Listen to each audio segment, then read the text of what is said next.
ಶಬರಿಮಲೆಗೆ ಮಹಿಳೆಯರ ಪ್ರವೇಶ ವಿಚಾರಕ್ಕೆ ಸಂಬಂಧಪಟ್ಟ ಹಾಗೆ ಹಠ ತೊಟ್ಟವರಿಗೆ ಸಮಾಧಾನ ಆಯ್ತಲ್ವೇ?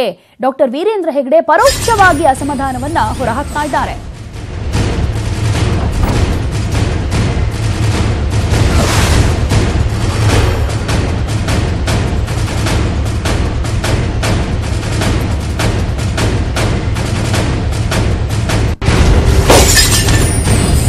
ಶಬರಿಮಲೆ ದೇವಾಲಯಕ್ಕೆ ಮಹಿಳೆಯರ ಪ್ರವೇಶ ವಿಚಾರಕ್ಕೆ ಸಂಬಂಧಪಟ್ಟ ಹಾಗೆ ಹಠ ತೊಟ್ಟವರಿಗೆ ಈಗ ಸಮಾಧಾನ ಆಗಿರ್ಬೇಕಲ್ವಾ ಅನ್ನುವಂತ ಮಾತನ್ನ ಡಾಕ್ಟರ್ ವೀರೇಂದ್ರ ಹೆಗ್ಡೆ ಅವರು ಹೇಳ್ತಾ ಇದ್ದಾರೆ.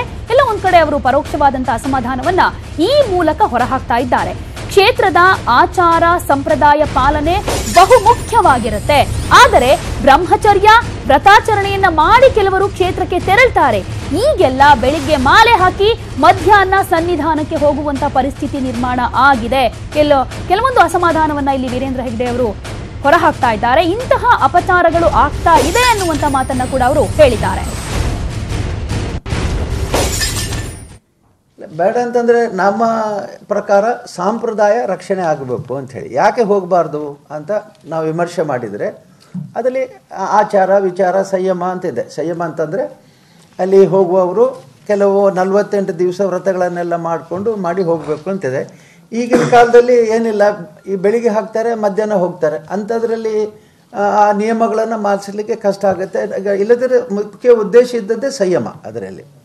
ಮತ್ತು ಇದರಲ್ಲಿ ನಮ್ಮ ಬಹಳ ಮುಖ್ಯವಾಗಿ ಅದರಲ್ಲಿ ಬರುವಂಥದ್ದು ಬ್ರಹ್ಮಚರ್ಯಕ್ಕೆ ಪ್ರಾಧಾನ್ಯತೆ ಇದ್ದದ್ದು. ಅಲ್ಲಿ ನಮ್ಮ ಶಬರಿಮಲೆಯಲ್ಲಿ ಇರುವಂಥದ್ದು ಬ್ರಹ್ಮಚರ್ಯಕ್ಕೆ ಪ್ರಾಧಾನ್ಯತೆಯನ್ನು ಕೊಡಬೇಕು. ಯಾರೇ ಈಗ ಬದುಕಿನಲ್ಲಿ ರಾಮಚಂದ್ರನನ್ನು ಯಾಕೆ ಆದರ್ಶ ಅಂತ ಹೇಳಿ ಏಕಪತ್ನಿ ವ್ರತಾಸ್ಥ ಅಂತ ಹೇಳಿ, ಅವನು ಸಂಸಾರಿಯೇ ಆದರೂ ಬ್ರಹ್ಮಚಾರಿ. ಯಾಕೆ ಅಂತಂದರೆ ಅವನು ಸಂಸಾರದಲ್ಲಿದ್ದರೂ ಏಕಪತಿ ವ್ರತ ಆದ್ದರಿಂದ ಅವನಿಗೆ ಮಾನ್ಯತೆಯನ್ನು ನಾವು ಕೊಡ್ತೇವೆ. ಈಗ ಅದೇ ನಮ್ಮ ಕಲಿಯುಗದಲ್ಲಿ ನಮಗೆ ಅದನ್ನು ಪಾಲನೆ ಮಾಡಲಿಕ್ಕೆ ಆಗೋದಿಲ್ಲ, ಮಾಡಬೇಕು ಎಲ್ಲರೂ. ಅದಕ್ಕೆಲ್ಲ ಇವೆಲ್ಲ ಕೆಲವು ನಿಯಮಗಳನ್ನು ಅವರು ಹಿರಿಯವರು ಮಾಡಿದ್ದಾರೆ. ಈಗ ಹೆಣ್ಮಕ್ಳೇ ಹೋಗಬಾರ್ದು ಅನ್ನುವಂಥದ್ದು ಚರ್ಚೆ ಅಲ್ಲ ಅಲ್ಲಿ. ಹಾಗೆ ಈಗ ಅವರು ಹೋದ್ರೆ ಏನಾಗೋದಿಲ್ಲ, ನಾಳೆ ಒಂದು ಪ್ರೆಸ್ ಹೆಡ್ಡಿಂಗ್ ಬರ್ತದೆ ಅಷ್ಟೇ, ಮತ್ತೇನಾಗೋದಿಲ್ಲ.